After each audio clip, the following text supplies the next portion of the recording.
I wanted to make a video about why it's important to clean out heavy equipment on a regular basis. This is a skid steer I'm working on. I've pulled the engine out of it. That makes this a lot easier, but it's kind of a perfect example of what I'm talking about. You can see all the gunk built up everywhere. This machine was used almost its entire life at a cotton gin. So all this stuff around that kind of looks like rat turds or something is cotton seeds. And this is a pretty typical level of buildup. I mean, this is actually cleaner than some machines I've seen. But the problem with this is, well, there's a number of problems with it. For one, it adds dead weight, which, I mean, sometimes you want, but usually not. And if you do want it, there's a lot better ways to get it than letting your machine fill up with dirt. It also insulates. It makes it harder for the machine to shed heat, especially if it clogs up the like the radiator or the oil cooler or anything like that. Which this one is not bad, but it can. It also has a tendency to, I guess, like collect moisture and hold it against the surfaces that it's sitting on, which are usually steel, and that can lead to all kinds of corrosion and bad stuff. And if it's something abrasive, especially like rocks and sand and such, that can cause you issues. You don't want that vibrating around on all your steel lines and wiring and components and such. Like, for example, let me get a good shot of it. This machine has a parking brake system, which is has these plungers, one on either side, that slide in and out and stick into a hole in a sprocket in there and keep it from moving. And I mean, you don't want stuff building up around that and jamming it, or causing it to rust and or wear on it and such. But by far the biggest issue with all this buildup is the incredible fire hazard that it presents, because of course it gets mixed in with all the oil and grease that finds its way in as well. And I mean, it's like the perfect tinder. It's ridiculous. Just one little spark, and then you've got to think about, you've got a hot engine full of oil, and you've got a hydraulic reservoir full of warm oil, and you've got a whole tank of diesel fuel somewhere, and all your rubber hoses and wires, and plenty of other things, and maybe a red hot exhaust manifold even, and a great big fan on the engine to pull air through all that. So that's a big contributor to why machines burn down, is dirt and buildup inside. In fact, I'm gonna go get a torch and pull some of this out and see if it'll burn. I bet it burns great. Let's see. Let me set this down. All right, so this is about 2 big handfuls of the material out of that belly pan. Let's see if it'll light. Come on.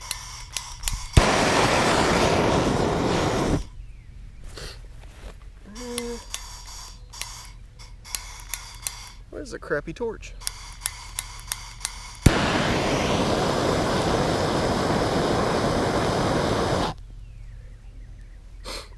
Well,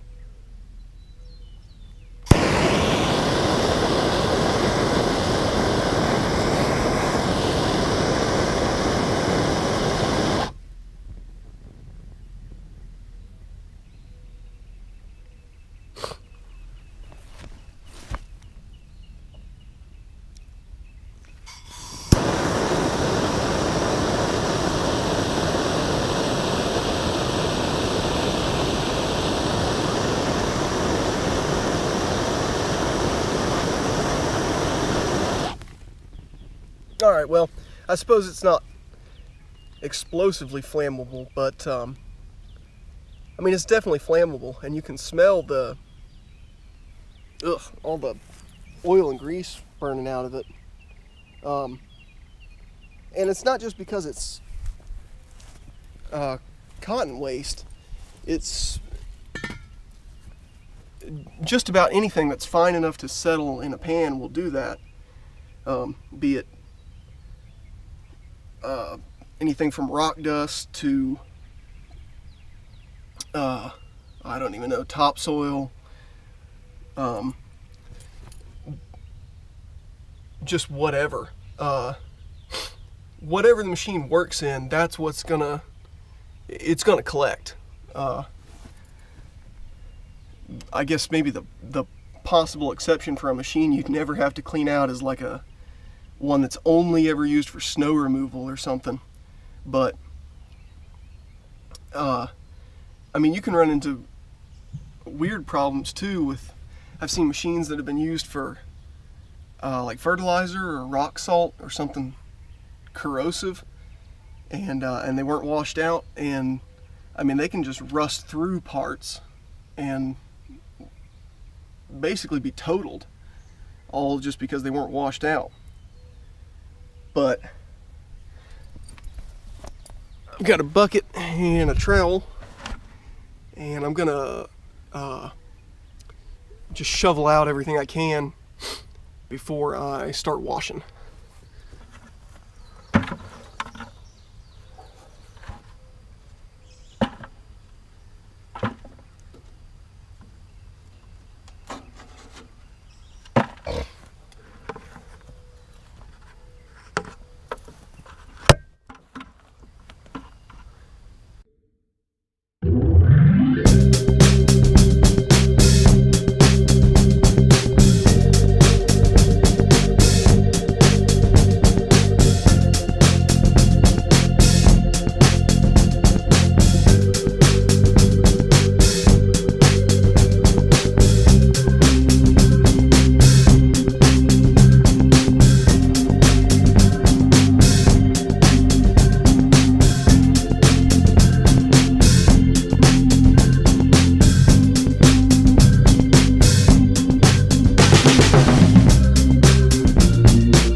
all done. It is way, way better in here now.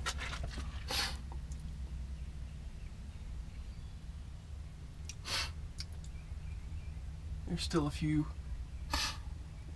bits lying around. I didn't even think about it until after I'd started, but this machine actually has removable belly pans. This one's already out. There's supposed to be a steel pan here, and you can unbolt that one and take it out, but I certainly wasn't going to after I already got everything wet and muddy under there.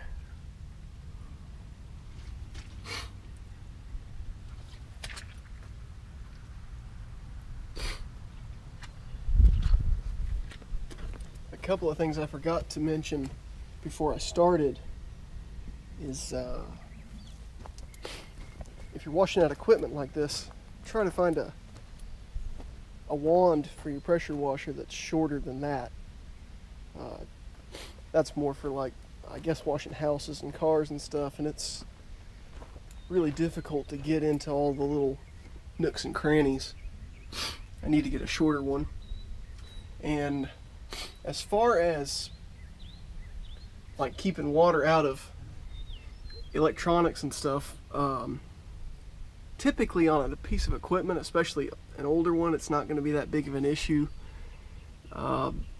Just use common sense. I mean, don't spray it right into something like this, like an instrument panel or an electronic control, a joystick, or a computer or something like that, and you should be fine. If you really want to, you could like put plastic bags over anything you think might be hurt by moisture, but I've never had a problem with it.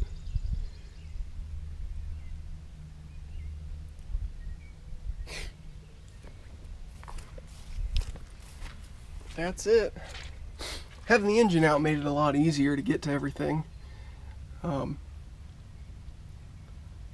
But yeah, I don't know why nobody ever seems to do this. Even people that maintain their machines, you